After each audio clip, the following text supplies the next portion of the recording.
Hello, everybody, and welcome back to a brand new episode of our 2021 NR2003 NASCAR Cup Series season, where every single week we follow along with the real life NASCAR schedule all the way up till November when we hit Phoenix Raceway to decide a champion. We are here at one of the new tracks on the schedule this season. We've had a few of these this year. Bristol Dirt, we had Circuit of the Americas. Well, now we got a Nashville Super Speedway here on the schedule. I am, of course, joined by JayCook as usual. Jay, coming into this one, this is a track I have never seen a single race event at in my life. So I don't know what to expect fully on NR. We've done a couple tests for like 5 laps or so, but I've never seen anything in here. So I don't know what to expect in this or in real life this weekend. I'm the same as you. Never seen a race in real life there before, so I'm not too sure what to expect either. I have to think that it'll be a decent race because, as far as I'm aware, Nashville has been a decent track for this series before, and everybody wanted Nashville to come back so badly. So I have to think there was something good about this track, and that the racing here was always good. And so in real life, NASCAR will be here with the higher horsepower, lower downforce package. So I have to think that'll produce exciting race as well. So I'm looking forward to it. The one thing that's been kind of a concern coming into the weekend, the NASCAR's talked about, is the tire wear has looked really bad. So they've had some stuff to try and adjust that. So hopefully in real life, tire wear is not that much of an issue. But as far as NR goes, hopefully we see a great race. Hopefully these guys are like they usually are at mile and a half, so they're kind of packed up and they're grouped together, and we see some really good racing. And hopefully we kind of avoid crashes, and we get to see a lot of these cars finish the race, and we get to see a good and exciting race all the way through. So 169 laps nice here today from Nashville. So you might be wondering what are the stage lengths, of course. And so we're going to be running 40 laps in stage one. So stage one comes to a close when we hit lap 41. And then stage two will come to a close when we hit lap 81. And then we race it all the way from then to lap 169 to the end of this race to decide a winner. And right off the bat, before we get going green here, we have a bit of a storyline. Alex Bowman on pole, which you wouldn't think much of in real life, but here in NR, right now, he is 72 points below the cut line. Jay, that is what we got. What 9, 10 races left in the regular season. So this is a big statement for this team, knowing what they are up against right now as they're getting ready to go green. That 48 team is in need of some top tier performances for the rest of this regular season. And this is a great way to start it off. If he's able to stay up here at front, keep himself in first place, or at least somewhere in the top five. I mean, he's got to do it at this point. There's no more. We can only be relying on top tens. He's got to get a win. He's got to get himself in the top five. And this is the perfect way to do it by starting on pole and getting himself out to an early lead already in 1 and 2. Hopefully, he's able to be competitive this entire race. There you already see some 3 wide action going on here down that back straightaway into turns 3. Kyle Larson, who's been so fast everywhere we go, not only in NR but as well as in real life. So I'm sure at some point today he's going to find himself at the front of the pack right now. As we're 3 wide, right in the midfield, we got Austin Cindric in the field again today. Kyle Busch right now, not the greatest starting position for him, down in about P19 at the end of this first lap. So some work to do for him today now as he is 47 points below the cut line. And Kyle Busch was really lucky. He had some issues last time he had a points race, but fortunately for him, the guys he needed to beat had some issues too, and he actually still gained a couple of points now, as you see Alex Bowman already under pressure. Now, Jay, obviously, we're running the, like we mentioned, the low downforce package, obviously, in NR for this. It's always the high downforce package and the lower horsepower. So we're gonna see these guys bunched up here today, and the way this track is, I can see this. If something goes wrong at the front of the field, I can see a lot of cars being wiped out with, I mean, looking at how narrow the track seems to be. Yeah, I think that if we see somebody crash, maybe up towards the front or even really in the midfield, I think we'll probably see it wind up being kind of like well, not really actually like a Dover situation. This track will not clean itself, and we'll probably wind up seeing a bunch of guys get involved to it. And you have to think also with just how these guys kind of arc a break it, for lack of a better term, and don't slow down. We could also see somebody from the back just kind of full throttle a crashed car sitting in the middle of the track. So I have to think that if we see somebody crash towards the front, it'll probably will not end up just being a 1 or 2 car crash. It'll probably be 10 or more.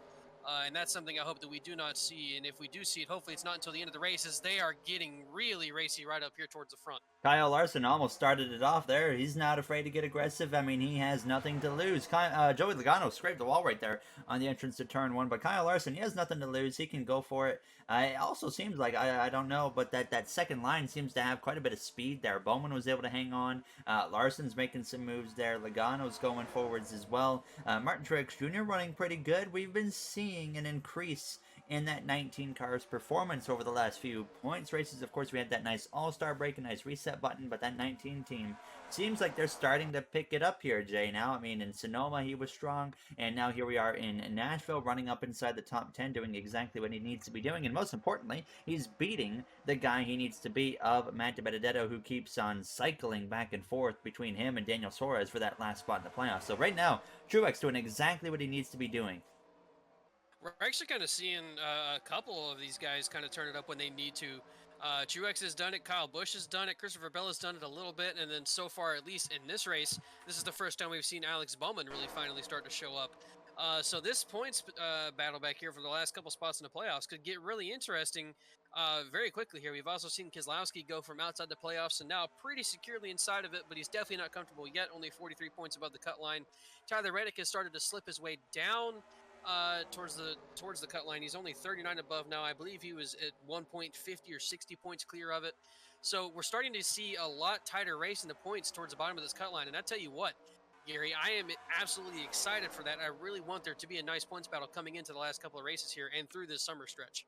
I think about 3-4 weeks ago, it reminded me of what we're seeing in real life right now. Is there's really not much of a battle going on around that cut line. So now it's definitely it seems to be closing up here as these races go on. Hendrick Motorsports, of course, looking pretty strong right now, other than William Byron as well, just like real life right here. These Hendrick cars, very strong. Ryan Blaney up in the mix, but I mean, already 9 laps in, and these guys are really not separating whatsoever. So this is going to be an interesting race to watch, I think, all race long. Now, is Truex trying to move up into second place here over Chase Elliott as well. We look down the field. Of course, Matt DiBenedetto right now in that 21 car, the last car in the playoffs. Right now, in P12 outside of stage points, and Truex, of course, up in second. So Truex at the end of the stage at this rate could be in about the mid-30s below the cut line, and then, I mean, who knows what's going to happen as this race continues on. But there is a lot of opportunity here, Jay. I mean, of course, we don't know a brand new track to the schedule here, or I guess an old track, brand new, back on the schedule. I mean, opens that door. We've seen these new races bring in some big wild card opportunities. So, I mean, obviously, it's only early in the race. Everything looks normal right now. But when this thing gets to the end, it could be quite crazy with what we see happening here. Yeah, if it stays like this for the entirety of this race, and we're able to see these guys keep from wrecking, but they're able to stay 3 wide and make all these kind of moves and stuff like that, it could be another situation kind of like Texas last week, where the guy on the inside line at the perfect moment is the one who wins this race. We saw that inside line just be extremely dominant at Texas last week, and we always saw the leader kind of get out in front of the pack a little bit, and then they would move themselves up to the high line, and all of a sudden the next guy up on the inside line will make a move as they're going to go 4 wide. Let's see if they're able to keep it clean here, as they were not last week. Can they do it this week? Seems like they can, except for Alex Bowman getting into the wall. That's not going to start a good trend for him. He does not need to do that again. Bowman just went from first place down to about 10th in about 2 laps. That 48, that they are falling off massively all of a sudden. He went from not being able to get past for the first 9-10 laps to dropping like a rock very quick. You gotta think, Jay, maybe they just abused the tires way too hard here in the first run. Yeah, it certainly seems like that's possible. It also seems like maybe he just had a really good qualifying setup, and his setup for the race is not that great. Now we're kind of seeing the Alex Bowman that we're used to seeing, where he runs not inside the top 5, and he doesn't look as competitive as he needs to be in order to make the playoffs. So hopefully they're able to maybe get some changes done to that car once we get to the first pit stop here, and maybe they'll be able to make their way back up towards the front, because he certainly needs to have a good run. He does not need to fall back down to where he normally is, somewhere inside the top 15.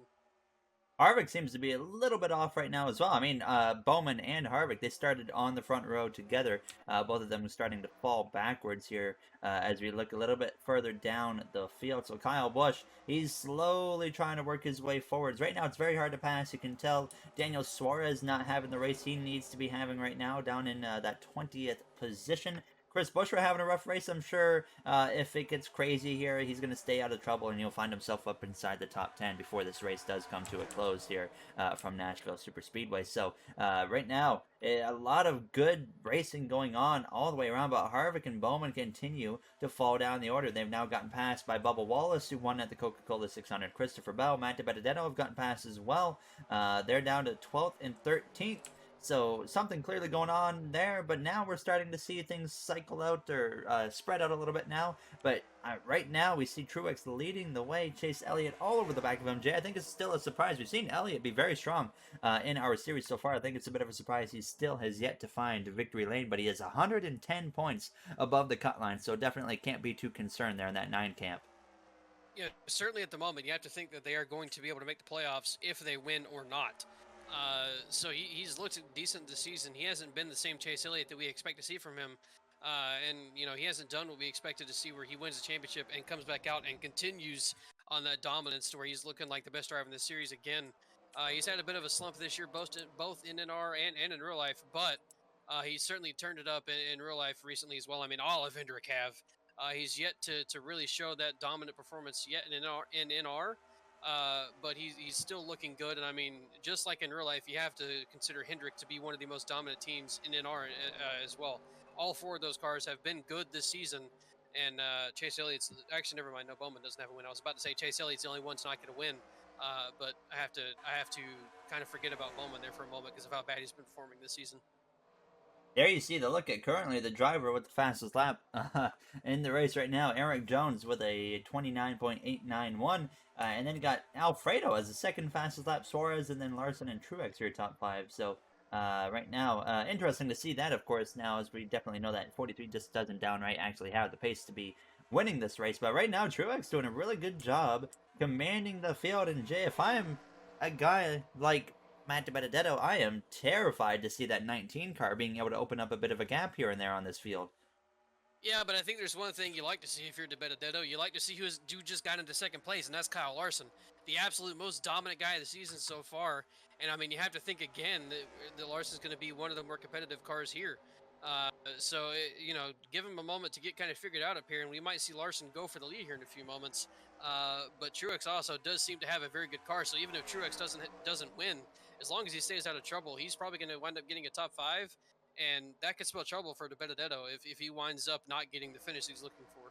Benedetto has moved up inside of the top 10, up to 9th place, just in front of 10th place of Bubba Wallace, who's going to look up his inside here into turn 3, just outside of the top 10 in P11. You got Christopher Bell, you got Tyler Reddick as well. So Reddick right now 39 points above the cut line. You heard Jay mention a little bit ago about Reddick kind of been slowly falling down or losing points above that cut line. So he's definitely in need to keep that team on track here before things get out of control there for them. So we'll see what happens with that 18 throughout the day here in Nashville. But right now, things aren't looking good for that 18 either. When you got a guy like Truex running as well as he is, you got to be concerned now. As of course, Truex right now, we mentioned, is 44 points below the cut line coming into this race. He's the second guy out in 18th place. Suarez, the first one out by 13. Kyle Busch is the third guy out by 47 points. And right now, Kyle Busch is going to be losing some points. But Jay, we're seeing that 18 car move his way forwards as well. He's now trying to make a pass on Kevin Harvick for 14th. But, I mean, nonetheless, it has not been the Kyle Busch season that we come to expect from that Joe Gibbs Racing driver. It's not been really the season we expect from any of the Joe Gibbs guys. We've really only seen Denny Hamlin be the one consistently being, like he's consistently doing what we expect him to do. Kyle Busch has had a very rough start to the season. He's gotten better recently. Kind of the same thing with Truex. Truex had a really rough start, and I don't even think for him it was so much Rex like it was for Kyle Busch. I think Truex just was kind of down on performance and not getting that great of finishes. But so far recently, both him and Kyle Busch have both turned it up. They've gotten themselves back closer to that playoff cutoff. And so it certainly seems like at this point, if they can keep trending in that right direction, they'll probably put themselves in the playoffs. They might even get a win to lock themselves into the playoffs. So it's very possible that we come down here very soon to only having 2, maybe 3 spots left on points.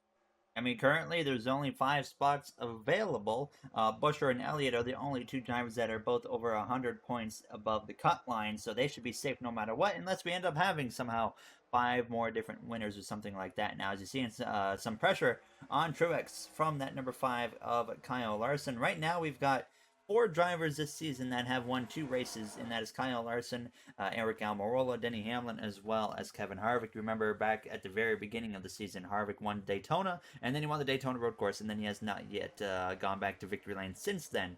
So, very unfortunate for Harvick. We'll see if they can pick it up, of course, before the playoffs get underway. Now, as you see, Larson, though, making a move up the inside of the 19 of Martin Truex Jr. Now, Jay, this Hendrick Motorsports team, in real life especially, and we're seeing it even just displayed here today, has just been so strong over the last month. It is truly fascinating now, as we've heard some rumors potentially in the garage that I guess somehow Hendrick Motorsports has potentially found just more horsepower in their cars. Not a lot, but enough to make a difference, of course, in this package. Any little bit of extra horsepower is going to make a massive, massive difference.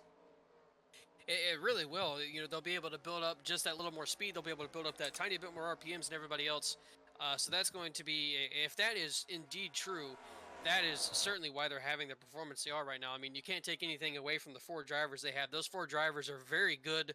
Chase Elliott's our most recent champion. Kyle Larson's probably easily one of the best talents in the sport at the moment. William Byron is finally looking like he's found his place, and then obviously Alex Bowman is shown to have success as well. So all 4 of those drivers, you can't take away from them. They are good. But if the team has found, or if Chevys in general have found a way to get a little bit more horsepower out of their cars to have that tiny bit of an advantage over the Fords and Toyotas, that's going to put them in a great position for the entire season, as long as that doesn't get banned, or as long as the other teams don't find that advantage as well.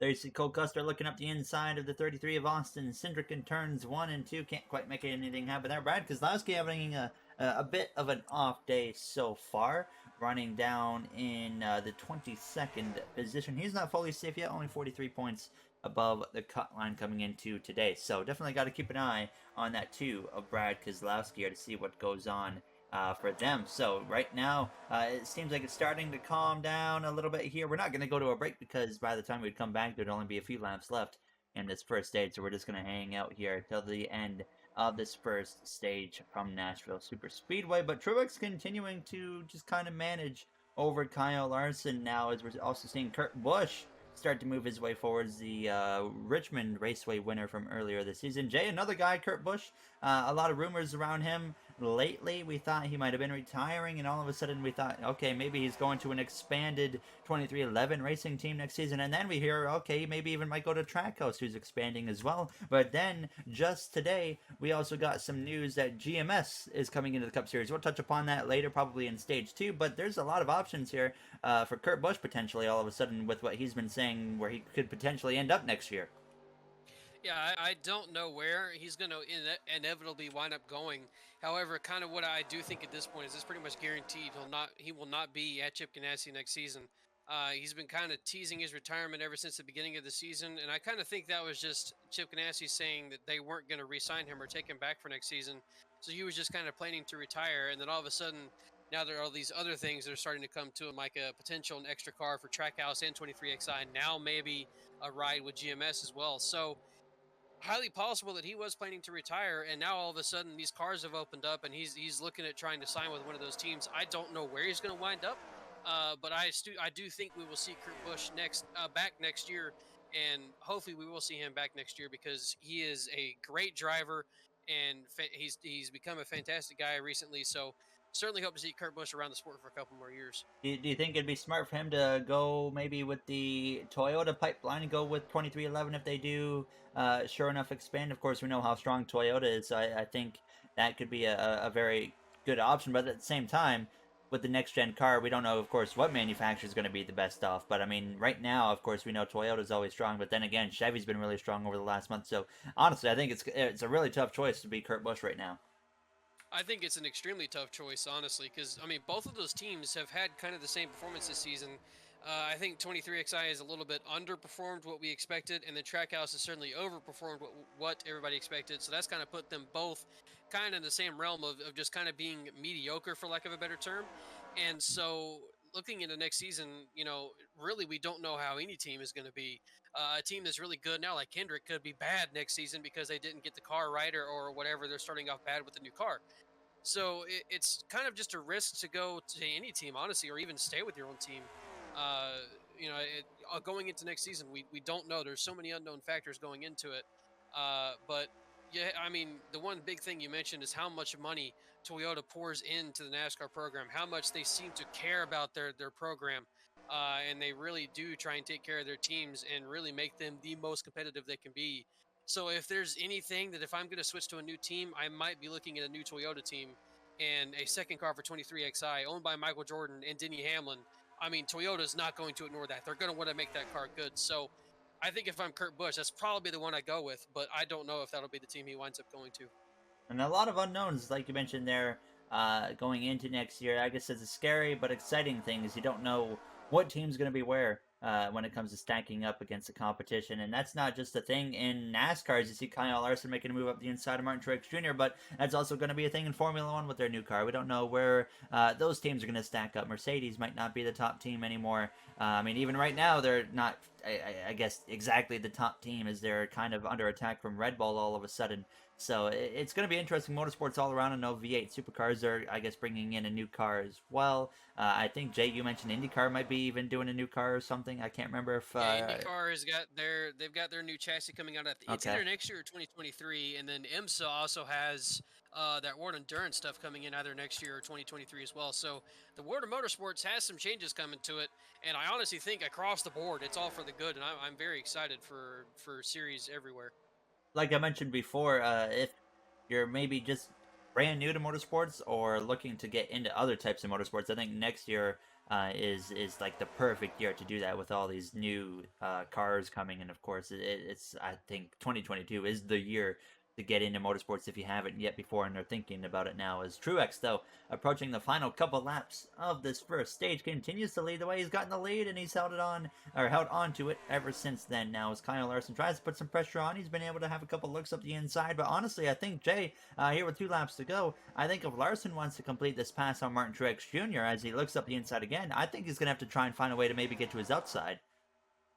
Yeah, it seems like so far that outside's actually been able to work for Truex, which is kind of odd. I didn't expect that coming into this, and I don't know if that just means that Truex has that much of a better car, or if the outside truly is dominant. But Larson has been struggling to get the pass done on the inside, so I think that if you're going to pass somebody today, it's probably going to have to be on that outside line. And it seems like turns 3 and 4, maybe it's not as much of an advantage now as they come through to start the final lap here of this first and opening stage. But definitely that outside through turns 1 and 2 is a huge advantage. You're going to see it happen right here. Larson's just going to haul by that 9 of Chase Elliott side by side here for 4th and 5th between Almirola Hamlin. You got the good friends of Bubba Wallace and Ryan Blaney side by side as well. But through turns 3 and 4 for the final time, Larson trying to have one last look at Martin Truex Jr., but it's not going to be enough out of turns 4.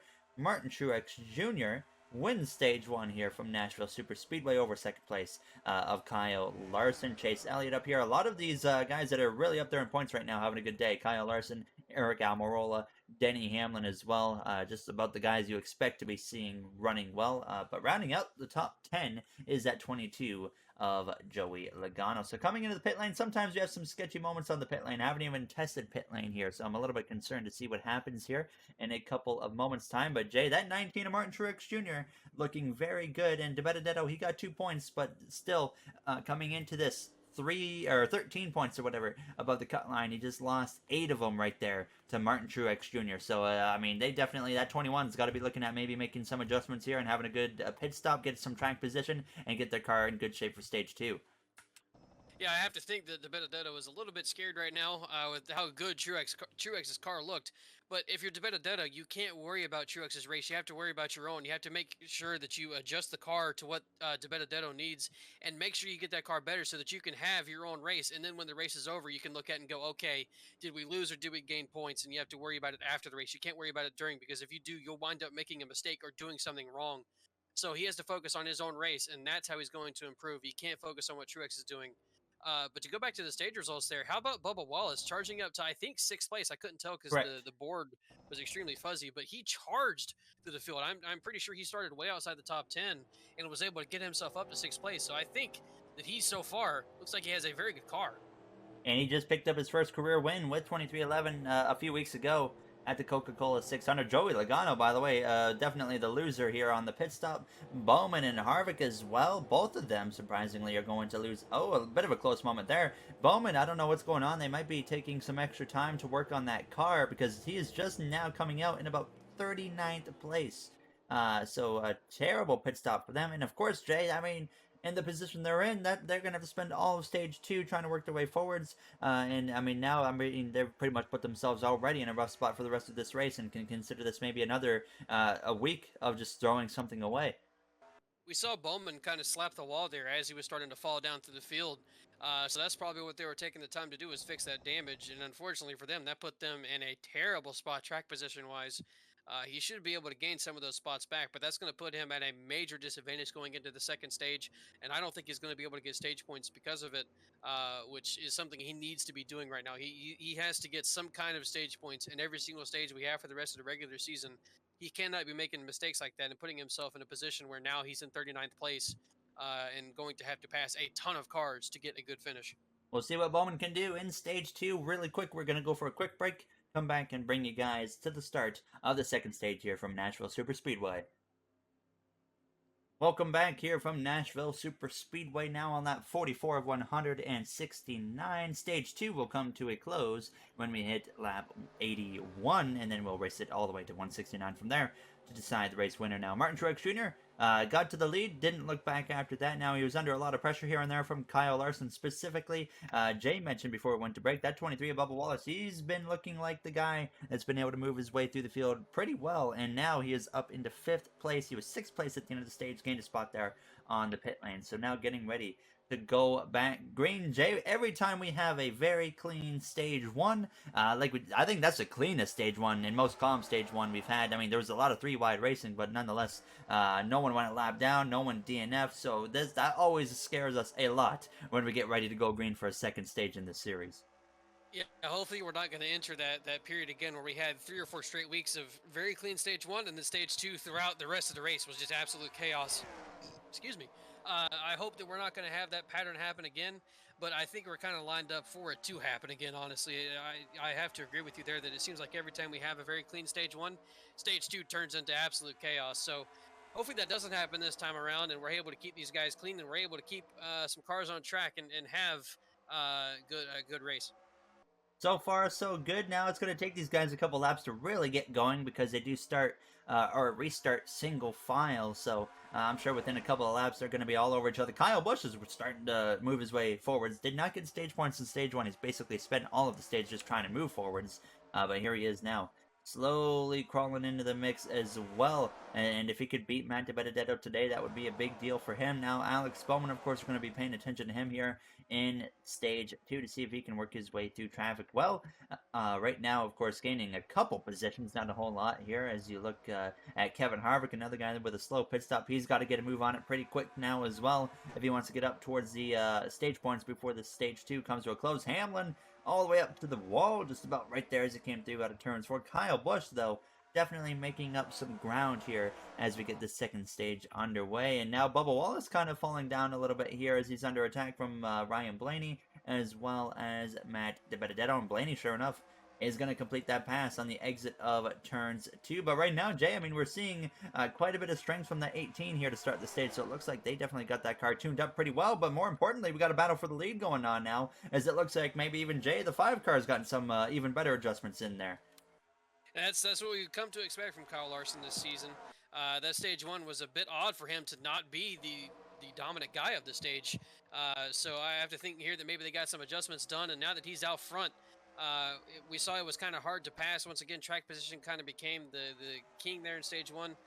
So maybe now that he's out in front, we might not see him get passed again either. But you never know. Chase Elliott could also have a very good car at the moment as well. Elliott definitely putting up some pressure on the back of the 5. Larson and Elliott are clear over Truex, and now Truex is under attack from both the 10 of Eric Almirola as well as the 12 of Ryan Blaney. So some good battles going on once again here as Bubba Wallace trying to defend as well and not lose too many spots. Maybe he has a bit more of a long run car. I'm sure we'll find out. We're seeing some guys, though, that started midfield, starting to work their way forwards. William Byron has now entered the top 10. Daniel Suarez, he's now battling for 11th place. So, as well, Jay, I mean, De Benedetto, a lot of guys that are creeping up into the mix here is drivers that he really does not want to be battling against. Yeah, I think we're going to see some of these guys who really need points. It seems like so far all of them are running well, and I think we're going to see that happen all day long. I mean, these guys know what they're up against at this point. We're through the halfway point of the season. We're starting to get into the summer stretch where races are really hot, and these drivers are going to start becoming extremely taxed towards the end of these races. So they have to try and take advantage now while it's not so burning hot at every single one of these races. They have to take advantage of every bit they can get out of themselves and out of their car, and try and get the best finishes they can and keep up the momentum. For somebody like Kyle Busch, who's on a roll, he needs to keep that momentum up and not lose it, and keep the faith up in the team. And the same thing for Truex as well. And so far, it looks like it definitely for Truex and Kyle Busch look like they're going to have good cars today, keep good runs, and make themselves closer to that cutoff line. Kurt Busch a little bit further down the order must have had some issues as well. In the pit lane, we saw him well up inside the top 10 there, closing in on the end of stage one now. And in recent news here, literally just today, as myself and Jay are recording this NR2003 race, we mentioned it a little bit earlier, but Jay, we got GMS Racing jumping up to the Cup Series next year with the next gen. I heard a lot of people were surprised, but I wasn't really, because I thought back to last year and the year before, and they had actually, I remember there was big rumors of them going Cup racing. They had even hinted at it, but then those rumors kind of fell off, and then all of a sudden, out of nowhere, when we didn't expect it anymore, they announced they're going Cup racing next year with GMS Racing in that what do they got? What, 4 trucks, I think, and they've dabbled in the Xfinity series. They haven't had a whole lot of success, but what do you think about them going Cup racing in 2022? I'm excited for it. I'm always excited to see another team join into the Cup Series. And they're a team that's invested in NASCAR. They've been competitive in the Truck Series, so I know that they're going to try and be competitive in the Cup Series as well. And it's exciting to have another new team join. I was kind of surprised just by the fact that it came out of nowhere. There was no rumors about it, and it kind of seemed like they weren't going to the Cup Series anymore. And all of a sudden, now they're announcing they are. So that's why I was kind of surprised about it. But I'm also not surprised by it at the same time, just because of those rumors that they've talked about before. I'll be excited to see them in the Cup Series next season. Hopefully, it's a full-time thing. They haven't announced whether it's going to be full-time or part-time. They haven't announced any drivers or anything like that. So hopefully, they're able to find a driver and a sponsor to take them on full-time next year. But if they're not, even a part-time team, I have to think that it will be good to have them in the Cup Series, and then they'll probably eventually work their way up to full-time. So it is exciting, and it'll be nice to see them in the Cup Series, and hopefully we get the other couple of rumors we've been hearing about as well. Of course, yeah, we've been hearing about 2311 possibly expanding to a 2-car team. Trackhouse expanding potentially as well to a 2-car team, as well as Dale Jr. even potentially starting a Cup Series team. So, I mean, Jay, right there, we already knew about, of course, 2311, Trackhouse, Dale Jr., but now all of a sudden you throw GMS into the mix, so that's guaranteed at least 1 car. And if they end up deciding to go full time, then you're going to have that car. Then you're going to have Dale Jr.'s car. That's going to be 4 new cars at least that could be going full time next year. And I mean, what do you do with the charter system? I'm sure that they all have to look at Rick Ware Racing and potentially go for their charters, I would assume. I kind of mentioned this earlier, and we can probably expand on this later next week when we have Karma here as well for the podcast. But I kind of mentioned earlier it would be nice to see several teams kind of group together to buy out Rick Ware's NASCAR side of things, and then they get those 4 charters and they split it up between those different teams. And I think at this point that's probably the only option. Is to do something like that, because Rick Ware is going to kind of hog those charters, and he's not going to give them up unless he gets a stupidly good deal for them. So I think at this point they're going to have to just wind up looking at buying those charters out, getting a group together to come together to say, hey, we kind of, we want this team out of NASCAR. Let's get together. We want to put our teams up in the Cup Series. So hopefully that winds up happening, and we can see these slow cars gone, and we can see those charters go to some teams that deserve it. And I'm not going to hold back on talking about how trash Wickware Racing is and how bad he runs that team and how much of a clown he makes himself look like. But yeah, I truly do hope that somebody is able to get something together to buy those charters and get them the heck out of the Cup Series. We'll have to wait and see what happens with that. It'll be interesting, sure enough. I think Rick Ware is, of course, the team they have to go after to try and get those charters from. And I mean, as well, Jay, we got to look at, I mean, as much as we all passionately hate it, I mean, Rick Ware, honestly, that very, very smart business decision with what they did was with buying as many charters as they did early on. I mean, because they're going to make an extreme amount of money compared to what they actually had to originally pay for those charters. Yeah, it is a good business decision if he's just looking to make money, but it's not good for the sport of NASCAR in no other way other than he's making money is it good at all. So I mean, I guess it's quote unquote smart for him, but I don't ever want to see something like that happen again. I don't ever want more cars have a charter system and be guaranteed into the race when they're going 6 laps down into a full race. I mean, it's just they're an absolute joke, and the way he talks about the team as well with they run well on iRacing, which is where all the cars are even and it's a virtual thing. He talks crap when one of their drivers does good in that, and not an actual real in the real series. So I would love nothing more than to see that team completely gone and out of NASCAR. He can go focus on his other teams and other series where he actually puts focus into those cars and making them good. For some reason, he chooses NASCAR to be a series where he makes his money. I think as well, um, NASCAR themselves should have never even let that happen in the first place. But Yeah, of you can't course let they NASCAR did. have the hook either because they made this charter system not great at all. But the one thing I will give NASCAR is they acknowledge how bad the system is right now, and they're gonna make changes to it. I don't think it'll be changed for next year because I don't think they can change it until 2023 or 2024. So unfortunately, we may be dealing with Rick Ware for another couple of years if teams don't buy those charters out. But I have a feeling NASCAR, when they remake the charter system, whenever they remake it, it'll be hopefully it'll be a lot better, and we won't see this whole loan thing happen and all that kind of stuff. Uh, at least NASCAR acknowledges they screwed up on this one. So far, a pretty calm race here from Nashville. Already, by the way, closing in on the final 15 laps of this second stage. What we're going to do, we're seeing Kyle Busch move his way forwards as well. These Joe Gibbs drivers starting to seem to be picking it up here at the right time. But what we're going to do is we're going to go for a quick break as Kyle Larson continues to lead the way over Martin Truex Jr., and we will bring you guys to the end of the second stage here from Nashville Superspeedway. Back from Nashville Super Speedway here in the NASCAR Cup Series, Kyle Busch has been the big mover here in Stage 2. He was outside of the top 10 at the beginning of the stage, and now during the break, he has now finally worked his way all the way up into P3, putting some pressure on the back of his teammate of Martin Truex Jr. now with less than 10 laps to go here in this first or second stage. Now, as you see, Bubba Wallace outside of the top 10 now. We thought he was going to be a big mover. He's been falling backwards. Daniel Suarez now outside of the top 10. Matt DiBenedetto, he's inside of the top 10, so he's doing what he needs to be doing. And now you see Suarez under attack from Kurt Busch there in that one car. Christopher Bell running down there in P14. Custer 15th as you look through the rest of the grid here now as you got the two Roush teammates side by side between Buescher and Ryan Newman. Kevin Harvick has not been moving his way through the field very quickly at all. Alex Bowman, Jay, he is not looking good at all right now. I mean, he got past those slower cars, but is still, he's 3 seconds behind 29th place of Corey LaJoie, so it almost seems like there potentially could be something going wrong with that 48 car right now. I think it was just very hurt by track position, honestly. With the, you have to think about with the package these cars are running, they're on technically a package like real life, so off throttle time is not a ton. So he's not going to be, even if he's a faster car, he's probably not going to be able to gain a ton of time on the guys in front of him.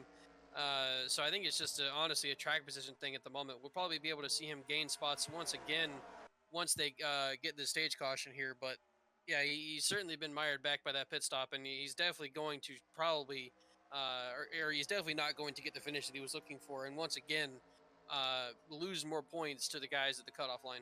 And it's been looking like a Kyle Larson stage win the whole time. But Kyle Busch, when we were looking through the field, passed his teammate of Truex and now is putting pressure on that 5 car of Kyle Larson. So that 18, they found something here today from Nashville Super Speedway. So over that All-Star break, all of a sudden, these two guys right here specifically have found something big that could lead them into one heck of a playoff run. Of course, if it is something that is going to be consistent throughout the rest of the regular season, that is. William Byron's continuing to move his way forwards, but I would take that with a grain of salt at this point. We've seen some guys move their way forwards, and then they seem to fall off once we get going for a restart, like Bubba Wallace did. Of course, Alex Bowman was up front. He fell off quite a bit as well. So we'll see maybe if the 18 or the 19 fall off here in stage 3. But Kyle Busch here with 3 laps to go. Jay, I think definitely exceeding our expectations for the day, having a great run there in that Joe Gibbs Toyota. Especially with the way he was looking early in the race. I certainly didn't think he was going to have a bad run at the beginning of the race, and even at the beginning of stage 2, I honestly did not think he would be up inside the top 5, much less in second place right now, battling Kyle Larson for the lead. He is all of a sudden come out of nowhere, and so far, Larson, Kyle Busch, and Truex look like the 3 best cars of the day. And of those 3, I'm not too sure which one I can say I think is going to win. They all 3 equally look very good. And I'm going to assume as we approach the final lap here in stage 2, but I think there's going to be a green flag pit stop in the mix in that final stage, so that could spice it up as well. Now as Kyle Busch takes a look up the inside of Kyle Larson, maintains side by side actually as they come through down the front straightaway. It is not over yet now. Final lap is out here in stage 2 as Kyle Busch, Kyle Larson side by side. Larson has led pretty much the whole thing and is at risk of losing the stage win on the very last lap here of stage 2. Still side by side down the back straightaway. Truex as well right there in the mix. Maybe if these two come together, he'll have an opportunity to pounce on that now. It's through 3 and 4. Kyle Busch has a good entrance, but it might not be enough out of turns 4. It's going to be close, but I think it is going to be Kyle Larson. Yes, it is to the line. Kyle Larson wins stage 2. Kyle Busch has to settle there for second place as Martin Truex Jr. ends up P3. But Jay, we're seeing these Joe Gibbs cars put the fight to Kyle Larson here today. And I mean, it's been very hard for anyone to be able to put a fight to Kyle Larson this year. Normally, when we see Kyle Larson get the lead, he normally only loses it by something happening to him. Never really loses it by somebody being able to race him and pass him. And that almost happened there with Kyle Busch. And we've also seen Truex lead a very good amount of laps today. Of course, he was our stage 1 winner. So at the moment, it certainly seems like Kyle Busch and Martin Truex are going to be the ones to challenge Kyle Larson today. And at the moment, I mean, Kyle Busch, he looks super strong. If he's able to have a good pit stop here, he may get himself in the lead. Larson a little bit further up, of course, the pit lane, which could be an advantage, as Kyle Busch did not have a good qualifying effort. He started quite a ways down the order, so it'll be interesting to see what happens here on the pit lane between those, or I guess the front 3 drivers specifically. So Kyle Busch, he's coming into his pit box already. Truex and Larson, they still have quite a ways to go, so it'll be very interesting to see what goes on here. Here comes Kyle Larson now into his box. Truex the very next box in front of him. But here we go to see what is going to go down here now. As I mean, Jay, obviously we know what's going to happen here. 4 tires, 2 cans of fuel is all you can do. But maybe in this final stage, do you think maybe any 2-tire calls could happen and maybe spice it up at all? I don't think we'll see any 2-tire calls happen, but I mean, it's possible that we do. We can see some of these guys try strategy here, but I think it's going to have to be 4 tires and 2 cans in this final stage here when they do, if they do have a green flag pit stop. If we go long enough to where these guys get towards the end of this race and we have a caution and there needs to be a pit stop still, maybe they could try 2 tires, but I have to think if this thing goes green, it's going to be 4 all the way. There you see Alex Bowman coming out right now as the rest of the field comes through. No one's gone a lap down. No one's DNF'd here in Nashville. Getting ready to go green for this third and final stage. We're going to go for, once again, a quick break. Kyle Larson won the race off of the pit lane over Kyle Busch. Almirola was able to overtake Martin Truex Jr. Ryan Blaney rounds out your top 5 here. As we go for a quick break, we'll come back and bring you to the start of the third and final stage here from Nashville Super Speedway. Welcome back from Nashville Super Speedway, getting ready to go green this time by Kyle Larson, leading the way after another Stage 2 win, another playoff point to his name. Eric Jones is now out of the race. Had a gearbox issue there in between the stages. He is done for the first DNF on the day. He had the fastest lap earlier, but that now belongs to Eric Almirola, who leads that with Chase Elliott second, Larson third, Bell fourth, and DiBenedetto P5. in the fastest lap column, that is, now as Larson leads the way in the actual race. The green flag is back out. Stage 3 is officially underway. So far, it has been a crash-free race. Jay, that's not a very common thing we get to say after 2 whole stages in any NR race now. So, honestly, I don't even know if we wanted to say that. We would hope at least one crash had happened by now. Well, I have to think that you probably just jinxed it. We'll probably see a crash here very soon, and if I know our luck well, it'll be Kyle Busch getting wrecked and absolutely destroyed. So pretty good chance that happens at some point during this stage. We've always jinxed Kyle Busch, and I'm sorry for that, Kyle Busch. Your NR season has not gone very well because of us, but you're looking better recently. So, anyways, I have to think that we'll probably see some kind of wreck happen this stage. It's very very uncommon to have an NR race without any kind of wrecks. And I mean, the way these guys have been racing so far, 3 wide and such like that, if they could do that again here in this stage, it'll probably wind up causing a crash. We have jinxed Kyle Busch quite a bit this year in NR2003. Well, at carryover, we have praised him for his good performance here today, so I'm sure it's just a matter of time till something goes wrong, or maybe he just falls off a cliff. Either one now, I mean, it looks like he's under pressure right now from the 19 of Martin Truex Jr. as Larson's trying to drive away. De Benedetto there currently in P8 over Joey Logano. Bubba Wallace there rounding out that top 10 as they go down into turn 3. Bubba moved his way forwards in stage 1, kind of fell off in stage 2, wasn't even in the top 10. We'll see if he can rally his way back forwards here in this final stretch, just under 100 laps here in stage 3. So I believe there will be a green flag pit stop here before this race comes to a close. We forgot to actually test out the fuel run, so we don't officially or for sure know what a fuel run is here from Nashville Super Speedway, so we'll have to wait and see what happens. Probably my guess is they can probably get to like lap 150 or so at the least, so it might end up being kind of close. So we'll wait and see what happens, of course, when we get to that point. But there you see Martin Truex Jr. side by side with Kyle Busch. I mean, Martin Truex Jr. in the 19, he's getting up there in age, of course. I mean, how much longer can you see a guy like Truex sticking around now? He's got to be, what, I think maybe 42, 43 at this point now. So, I mean, do you think he's got maybe 4 or 5 years left in him, or maybe only like 1 or 2? I think he's probably got at least 3 or 4, honestly. I mean, even though he is or has gotten up there in age, he's kind of like Harvick. All of a sudden now, even though he's older, he's running the best he's ever ran before, and he's one of the most dominant guys in the last several years. And I don't see that kind of falling off anytime soon. So I think we'll probably see him around for another couple of years. If he all of a sudden kind of drops off a cliff in performance, maybe we'll see him kind of hang it up. I don't even know if he's really ready to at this point. It still seems to me like he has a desire to keep racing for several more years. So I think we'll see Truex around for quite a while longer.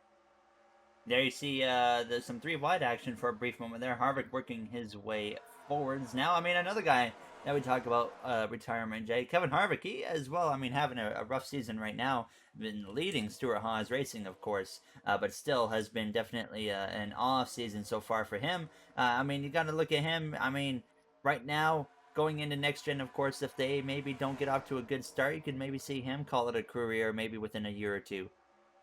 There's been, the rumors all kind of floating around of him as soon as he retires, he's going straight into Fox, and now there's the rumors of Jeff leaving Fox after this year. So I don't necessarily think Harvick will retire after this year, but it's also kind of being set up for him to retire after this year. If Jeff winds up leaving the booth, then maybe that's when we see Harvick retire and he moves over to Fox. It certainly seems like to me that no matter when he retires, he will be an announcer for Fox. He seems to be good at it. He seems to enjoy it. So I don't think he's done racing yet. He seems to still be competitive, and as long as that team can stay competitive, I think Harvick will continue to win races for at least another year or 2. But I mean, also this is the perfect opportunity for him. If Jeff indeed does leave Fox, then that's a perfect opportunity for Harvick to retire and slide right into the booth. Now, of course, if Jeff Gordon officially does leave Fox at the end of this year, he hasn't come up with a decision yet, apparently, on what he's doing. But, I mean, who do you look at? I mean, of course, we expect Harvick to still be in the 4-car next year, so at least next year we wouldn't have Harvick in the booth. Would you think that Fox would potentially go with a 2-man thing again with Mike Joy and Clint Boyer, or do you think they'll bring in a 3rd guy? And if they do, who would you think that 3rd guy could possibly be? I think they'll bring in a third guy, and I think it'll be McMurray. Jamie Mack has done some races this year for the Truck Series, and I think maybe some for the Xfinity Series as well. And from everything that I've seen, people on Twitter and stuff, they say that he's really good at it. I've heard him in a couple of races. He is very good in the booth. I enjoy him in the booth quite a lot. Oh, DeBenedetto tagged the wall there a tiny bit. That's a guy on the cut line. Hopefully he doesn't have too much damage. But to go back to McMurray, I think he would be a great choice to be in the booth again next year.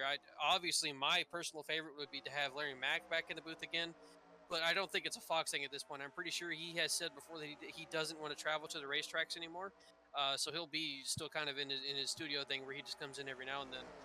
But boy, I sure do miss Larry Mack commentating races. There was no one that could get you excited quite like Larry Mack could. I would love to have Larry back as well, in like a three-man booth or something like that in the future. But yeah, unlikely that's going to ever happen again. But certainly we can have hope on that now. As you saw, Matt DiBenedetto briefly get into that outside while Kyle Larson continuing to lead. It's looking like the normal Kyle Larson race. Sonoma a few weeks ago was very typical Kyle Larson race, but he actually never had any issues go against him, and he was able to win. So it'll be interesting to see what happens here in Nashville, and what so far has been a very calm race. But now he doesn't have only two Stuart Haas racing cars breathing down his door. He's got three of them, of the Joe Gibbs racing cars going after him. So Jay, I mean, three JGR cars hunting you down. Clearly, JGR overall has just in general found something this weekend, but I mean, they could use this to their advantage. It's a 3v1 now, so they might be able to even use some strategy to kind of get Kyle Larson behind. Yeah, I say why not try some strategy, especially if you're Denny Hamlin, where it's not going to matter if you try something and it doesn't work. And then I mean, maybe for Kyle Busch too, they're getting closer to the playoff line. They can maybe afford finish just outside the top 10, which I think if you tried a two-tire strategy or maybe going long, with the position Kyle is in right now, I think he would probably only finish just outside the top 10 if everything went incredibly wrong for him. So I think maybe you try something, see if you can make something happen here to beat Kyle Larson. But at the moment, I mean, he's just.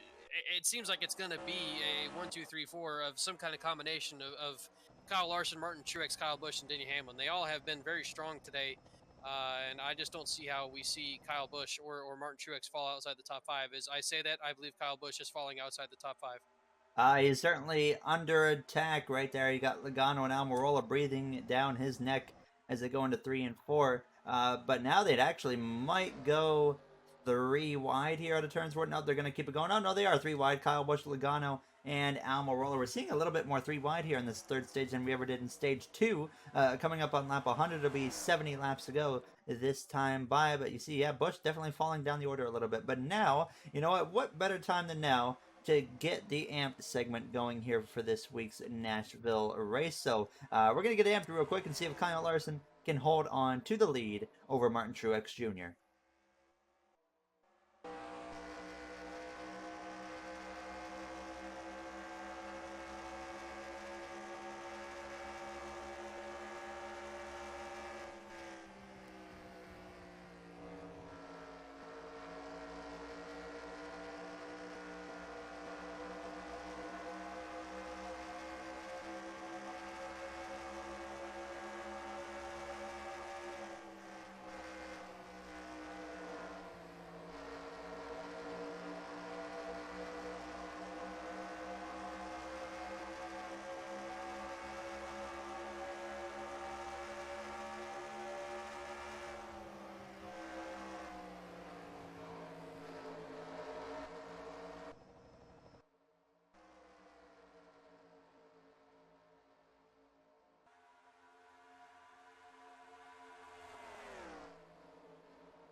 There you have the AMP segment here from Nashville Super Speedway. Kyle Larson continues to lead over the 19 of Martin Truex Jr. Kyle Busch is faded now down to P5, potentially even P6, as he's under attack from his brother of Kurt Busch, and now even potentially Eric Almirola. But what we are going to do here from Nashville Super Speedway is we are going to go for a quick break and then bring you guys to the end of this race here from Nashville.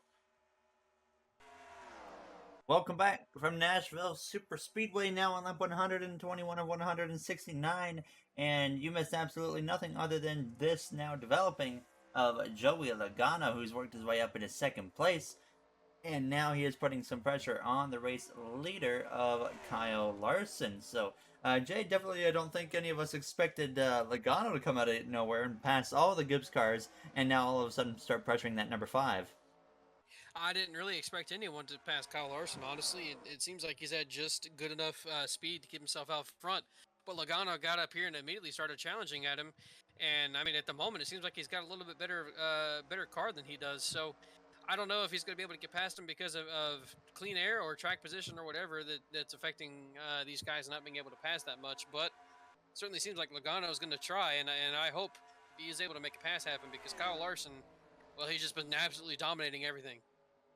Larson has been unbeatable here since he's gotten to the lead today. Lap traffic is going to be a thing before this race comes to a close, but there you see Logano again trying to make a move, but can't quite make anything happen there on that inside. Now as Hamlin as well tries to pass Martin Truex Jr., his Joe Gibbs Racing teammate. Kurt Busch trying to follow through. Busch looking for his second win of the year, and so is Joey Logano. Truex, of course, looking for that first win of the year still. Would be big for him if he could somehow pull it off here today, but needs to get going if he wants to pull that off now. Jay, as well, in some news today, I saw that NASCAR is exploring the possible idea of a companion electric series, which I think is, I didn't think the news was going to come for quite some time, but I think it was something that, I mean, I expected to come eventually, but I didn't see it coming today, that was for sure. But, I mean, what do you make of that, a potential NASCAR electric series coming into, of course, just the main NASCAR realm here in the future? I think it's a cool idea. I don't know how they're going to do it or that kind of stuff, but the concept of it sounds kind of cool. I'm not against trying an all electric series. I don't know if they'll be able to find kind of the success and at least watchability that the Formula E has. Those races are always kind of wild and something to look at and something to watch. So I don't know, what they're going to kind of do with those cars if they are in fact doing that series. But I would definitely be interested in watching it. It would be another thing to bring some interest to NASCAR, to bring some more fans to NASCAR, and so I am totally for it. And if it winds up being good racing, then I mean, who cares if they have an actual combustion engine or an electric engine? I think they definitely, if they're going to sure enough do it, have to look at Formula E as kind of like how to do it. I think honestly, like Formula E right now has a lot of, like you said, crazy races, as well as they have. I remember when they first implemented it, they compared it to Mario Kart, where they have in some corners a narrow lane that you can go really wide for, take it, you're going to lose time, but then you get a free like energy boost for a certain period of time. And I think NASCAR, if they're going to do that, honestly should look at doing kind of ideas like that as well. Not just keep it straight up, just oval racing just with electric cars. Now let's add some incentive or just crazy ideas, I should say, to that as well. I mean, Jay, what would you make of that? I mean, could you see them maybe trying to get a little bit crazy and almost maybe say, put a lane right up against the wall, and if you stay in that lane the whole corner, give up some time and get a free energy boost for like 10 seconds? I mean, to be fair, with their Cup Series, they're already trying some gimmicks. So, do I expect NASCAR to try some kind of crazy gimmicks and stuff with an all electric series? Yeah. I mean, it would get people to want to watch it, potentially, and obviously, I don't think. I think it would be kind of like again another Formula E thing where you're not taking it too terribly seriously. It's an idea at the moment people kind of can't take massively serious like they can, regular Formula One or NASCAR or IndyCar or what have you. So I think they would certainly try some gimmicks for it to get people to want to watch it and get people interested in it. And if they can find the right combination, kind of like Formula E has, I mean, I'm all for it. I'm all for them trying different things with it, trying different kind of fun things with it, silly things with it. Just hopefully they don't make it a complete joke, and hopefully it winds up being a decent series to watch. Again, if it does wind up being a thing. Definitely, we'll have to keep our eye out on that. One note as well: Kevin Harvick has been working his way forwards all second stage long, all this stage, and he's now up to sixth place. He passed Kyle Busch as well, who's dropped down to seventh place. But in other news as well, manufacturer news, of course, is always a thing on topic in NASCAR. Right now, all we have is Chevrolet, Toyota, Ford. But just recently, Jay actually literally sent me this a couple minutes ago that NASCAR declined to comment on industry chatter that it has made significant progress recently in its bid to sign at least one new manufacturer. So, Jay, that's some big news right there, is it? I mean, it's been a big talk over the past few years about getting new manufacturers. I mean, what do you make of that? And what potential manufacturer do you think NASCAR has the best possibility of attracting to the Cup Series in the future?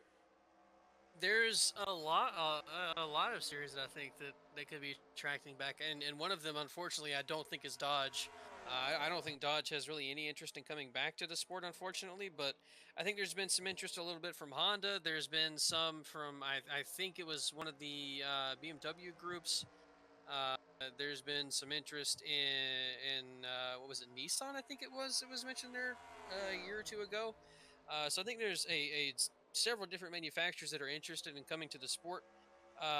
Even though Honda's kind of pulling out of the F1 side of stuff, I think they are the most likely one to be new to the sport, and I would welcome and embrace Honda to the sport. I think it would be great to have Honda be in NASCAR. They also put a lot of money into the motorsports they are in. They are competitive, so I think they would certainly be competitive in NASCAR as well after a couple of years probably of gathering the data they need to be competitive. So I would be excited for a fourth manufacturer. Honestly, no matter who it is, I'd be excited for a fourth manufacturer. I think the sport will be healthier with one again, with more than just three. And honestly, I would hope that we could get more than four at some point as well. So it's always good to have more manufacturer interest in NASCAR. Uh, and honestly, no matter who it is, I'm not going to sit here and try and say that I want certain manufacturers and don't want others. At this point, I'll take any new manufacturer into NASCAR. Absolutely. Just anything at all would be big for NASCAR. So hopefully, we'll have some news on that soon. I would personally really like to see like a Honda or something come in. Just something a little more, just not what we expect. We people always think Dodge or something, but just kind of something out of the blue like Honda or something would be really cool to see come in NASCAR. And of course, next year, I mean, probably I don't think it'll happen. I think 2023 is going to be the year it does with the new engine regulations and whatnot. I think that'll be the best opportunity to bring that new manufacturer into the sport now. But aside from that, we got this race going on here with Logano going at it with Hamlin. Harvick's continuing to move forwards. Is Harvick closing in on Kyle Larson? That's my question. So Harvick was 1.78 back last time around, now 1.56 back. So that answers the question right off the bat. Harvick, Jay, might be the fastest car on the track. And I mean, you look at the time, we have 33 laps to go. Is that enough time for Harvick to close that gap with also maybe a potential pit stop on the way? At the moment, I mean, if he's gaining 2/10 a lap like that, then this certainly is enough time. I think at the moment we may have 5 cars that are faster than Kyle Larson. I think it might just be a track position thing at the moment. I don't think they're able to pass him. If we look back to Ryan Blaney at, can you remember what track it was where he was? Darlington, right? Yes. Yeah, Darlington, where Ryan Blaney was out front for quite a bit. And then as soon as he got past, lots of other cars were able to get past him. So I think we're kind of having that at the moment. The Larson maybe doesn't have the strongest car, or maybe we have 5 relatively even cars, and Larson's not that much worse than the ones behind him. But it seems like to me he's maybe holding these guys up a little bit, and track position is just key at the moment to where they can't get past him because he's in clean air. Oh, Anthony Alfredo's got some damage on the back of his car. Not sure what that is about. The whole back bumper is missing, and as well, we are coming up on that traffic, but we have an opportunity now. Actually, we're going to get a quick look at what happened to Anthony Alfredo because, yeah, we completely missed that. So, yeah, let's get a quick look there at what happened to the 38. Anthony Alfredo trying to pit out of turns 4 right here. A terrible timed call. The 17 of Chris Buescher, who's avoided everything all year long. Well, the one incident we have today, he's involved in it. But no caution comes out. Everybody kept it going in the right direction here. But very unfortunate for the 17 of Chris Buescher. There you saw it, Jay. I mean, honestly, a terribly timed call there from the 38. Maybe they called it really late, but overall, a terrible job from Anthony Alfredo getting onto the pit lane or attempting to get onto the pit lane. He never even actually made it there on that attempt. Yeah, as they're almost going by the pit entrance, he decides to start slowing down for it. That was just extremely bad call, and luckily it didn't really affect too many people other than the 17. But unfortunate for Chris Buescher, one of the few incidents he's caught up in that really is going to hurt him and put him down on power. I think he's going to have one of his first bad finishes of the season. And you see as well a couple of guys coming into the pit lane. Right there as well. Kyle Larson's coming in. Harvick, Kurt Busch, Truex. They're all coming into the pit lane. They all get on, no problem. So Alfredo, I don't know what was going on with his pit stop. Now, as you got some guys staying out long, Jay, of course, doesn't really look like we're going to have any cautions here. So, I mean, staying out long might not really be the ideal strategy at this point.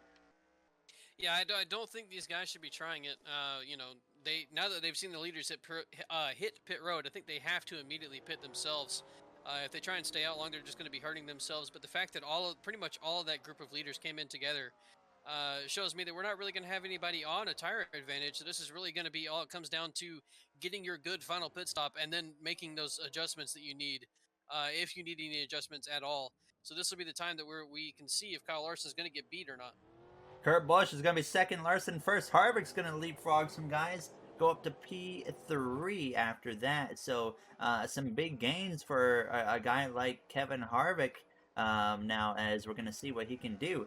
As Kyle Larson, though, he has quite the gap after that. So that's really going to work out in his favor. These guys are all over each other right around here. So it's going to be interesting to see what goes on there. If they all try to come into the pit lane at the same time, could get a little bit awkward. Kyle Larson, of course, coming up on them as well.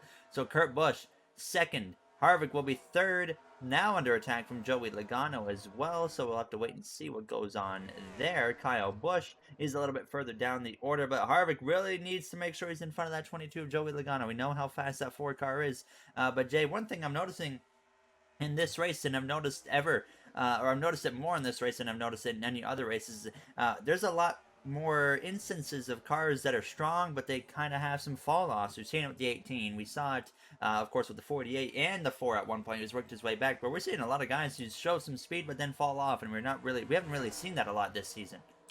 Yeah, it's happened several times in this race. You mentioned there too. You also forgot about the 23. He was Oh extremely strong yes. in stage one, and since then he hasn't been the same car that he looked like he was in stage one as well. So it has happened quite a lot in this race, and the one person it hasn't happened to is Kyle Larson, and it seems like once again it's not going to happen to him. He's not going to have that fall off, but I mean he does have that big gap because of, I'm assuming, a very good pit stop. So still time for him to actually lose it, I guess, but. If there's any person that is going to dominate a race and absolutely have something go wrong, it's Kyle Larson. So at the moment, everything's going right, and we're just waiting for that inevitable thing to go wrong for Kyle Larson, and he winds up losing this race. Well, he's gonna have to deal with a lot of lap traffic here, so that could be a bit of a thing. There's still what 27 laps to go in this race here from Nashville Super Speedway, so it's gonna get interesting here. Actually, by the way, Kyle Larson still is not actually officially the leader of this race. That is William Byron, and then DeBenedetto, who's out front. They're still staying out on the track. This right here is the actual current race for the lead. It looks like, oh no, DeBenedetto is going to stay out, so interesting there, but Larson's going to cycle out to the lead. Hamlin's actually second, then Kurt Busch, and then Kevin Harvick, who's really got to get a move on it. So what we're going to do is we're going to go for one more quick break and bring you guys to the end of this race here in Nashville Super Speedway. Back from Nashville Super Speedway, no pit stops yet. William Byron continues to lead the way over Eric Almirola and Matt DiBenedetto. So the guys that have to pit are the first 6 cars: Byron, Almirola, Austin Dillon as well, actually, Matt DiBenedetto, Brad Keselowski, as well as Chase Briscoe. But who's in the mix already? Kyle Larson. He's already made his pit stop. So Jay, I mean, a very baffling call from these first 6 drivers. Of course, now at this point, absolutely no chance anything's going to work for them. You know, Gary, I'm actually thinking, are we sure they have not pitted yet? Because Larson is a second behind him at the moment. He's not a lap down. Maybe these guys I, pitted early and we missed it because he would not already be back on the lead lap. there is a I possibility. something yeah, something weird happened here. I think these guys might have pitted early actually, and so that's why they're ahead right now. So Uh, then, uh, does Larson highly have enough possible that they're gonna time have to his get pit there? stops. I mean, he is there. He is there at the current moment, so he's ran them down extremely quickly. So if he can get through this group pretty quickly, I think he'll easily get to Byron at this point. I don't know if this strategy is going to work out for these 6 drivers, if that is indeed what happened. I mean, it must be. It's just weird. The 14 somehow finds himself this far up, even if he did pit early, as well as even like the 3 or the 2. Kozlowski's been having a really, really rough race here from Nashville Super Speedway. So right now, you're seeing though Larson. If that is the case, this is straight up the battle for the race win here now, with about 17 laps to go. And yeah, you're seeing Larson move his way throughout the field, very, very quick here, and even without or even with all this craziness Larson's surrounded by, we're still keeping it nice and clean here as he comes through out of turn 2, trying to make that move on Eric Almirola. But right now, I mean, his closest competitor on tires is the 11 of Denny Hamlin and then Kurt Busch. Harvick's falling down a little bit. Right now, he got passed by the 22, and now he's under attack from that 19. Kyle Busch has been moving his way back forwards, though, since the pit stop. So it's been interesting to see kind of the fall off of some of these guys, and then they kind of pick it back up. So Kyle Larson, though, as you mentioned earlier, been the one driver that's been able to maintain the same pace all race now as he looks to go up into 4th place. But Jay, I mean, this is, I guess, an opportunity for a guy like Keselowski. He didn't run good all day long, so sure enough, if he has made that pit stop, this is going to be a nice way for him to salvage some important points, and as well for Matt DiBenedetto, who in the 21 was outside of the top 10 before that pit stop cycle. Yeah, it certainly seems to me that tires don't matter as much as we thought they did. They certainly do mean something because Larson is able to get by these guys pretty quickly here, but they're not falling down the order and losing a ton of spots like they normally would if you pitted early. So I think these guys probably pitted 10 or 15 laps earlier than everybody else, and that's why they are where they are right now. And it was a good strategy if that is indeed what happened. It gained them positions. They were overall, especially Austin Dillon and Brad Keselowski, they were overall have gained positions and gained points when they need to gain those points. So if that's what happened, if they did pit early, that was a good call in my opinion. 13 laps to go from Nashville. We'd have to assume at this point that's for sure what happened, because they would have not been able to go this much further, I don't think. So Larson up into P3, but Byron DiBenedetto P1, P2 only right there, and Denny Hamlin, got to keep an eye on him. He's the closest competitor to Larson on the same about fresh tires, and he's got some work to do. He's got to pass the 14, the 10, the 2, and the 3 just to get to Larson, and now Larson's going to make a move up the inside of the 21 of Matt DiBenedetto here, so definitely William Byron about to be under attack. Now, Jay, I mean, you're seeing Larson, it seems to be getting a little bit tougher for him to make these passes. I mean, if that 24 holds that top line, do you see him maybe having enough in that car and tires to be able to defend over that 5 for, 10 laps or so, or 11 laps? I think there's a couple of advantages Larson has right now. I think he has the better car than William Byron. I think he probably has one of the better cars in the field at the moment. B, he's got better tires. And then C, Byron does not have clean air. He's actually stuck behind a couple of lap cars. If he was by himself and there was no one in front of him, I think that Larson may not have a chance at all, just because we've seen clean air be a huge advantage so far in this race. But those couple of lap cars right there, I think are going to keep William Byron close to Larson and probably give Larson a chance to pass him, just based on the fact that Larson has a pretty big advantage on tires. And here it comes right here. Out of turns for Larson already. Going to be looking to the inside of William Byron. But now it's going to come down to where this traffic goes here in the final 10 laps from Nashville Super Speedway. Now, as Byron's got that outside taken up over Larson, but he might get him anyways out of turns 2. Larson is hauling the mail down this back straightaway, but it's 2x2 in front of him here, so that could be a bit of an issue for him. But sure enough, he gets clear of William Byron. But does Byron have anything here on the exit of the corner? No, he does not. So Larson, sure enough, takes over the lead. Now Byron trying to maybe look up the inside there as it came through to cross the line, but can't quite do much with it now as they go down into turns 1. But you see here, he's just going to kind of stay in line. They're going to be coming up on Anthony Alfredo as well very soon. But Jay, you got Denny Hamlin here, the guy who's trying to run down Larson. I mean, with all this traffic, do you think he still has a chance to maybe do something here? Maybe you have to force some 3 wide and get a little bit aggressive maybe to get to that 5? I think he can still get around the guys in front of him that are on slower tires or older tires, but I don't think he'll be able to get up to Kyle Larson and past Kyle Larson. I think that Larson, now that he's gotten past the 24, he'll be able to get past his couple of lap cars here and probably go on and be smooth sailing to the end of this race. So I think Denny will probably get himself up to second place, but I don't think he'll be able to get to Larson. And there you see 3 wide though, down the back straightaway into turns 3 between Byron, James Davison, as well as the 3 of Austin Dillon. Of course, Larson, he just wants it to go green to the end of this race now, and he'll likely get that happening now, as he is going to have to deal with Anthony Alfredo here momentarily. That should be the last car he really has to deal with. Oh, the 21 and the 1 had a bit of a moment right there. You saw DiBenedetto get to the outside wall. Kurt Busch got into the back of him. Looks like they keep on going with no issues, but that could have turned into something very quick out of nowhere. But looks like they're going to be okay now. Hamlin, he's going to look up the inside of Austin Dillon into turn 3. Larson's going to get past the 34 of McDowell here momentarily. So that's going to be a big pass right there now, as he's just got to get through that 38 of Anthony Alfredo, and he will be setting sail now, as Kyle Larson lately has just been unbeatable, and I don't know what anyone can do at this point to even beat this guy. Yeah, he's turned it up in our NR season just like he has in real life as well. It's just been we've seen him be good all season long, but never really been able to finish it off. All of a sudden now he is exceptional, and just getting these races finished off as well, and getting himself in victory lanes. So I don't know what anybody's going to be able to, or I don't know if anybody's going to be able to beat him, and I don't know what they're going to be able to do to beat him. But at the moment, he certainly seems like the certain favorite that we thought he was early in the season, and he's now actually getting these races closed, and him getting or winding up in victory lane. I don't see how anyone beats that 5 car at this point now.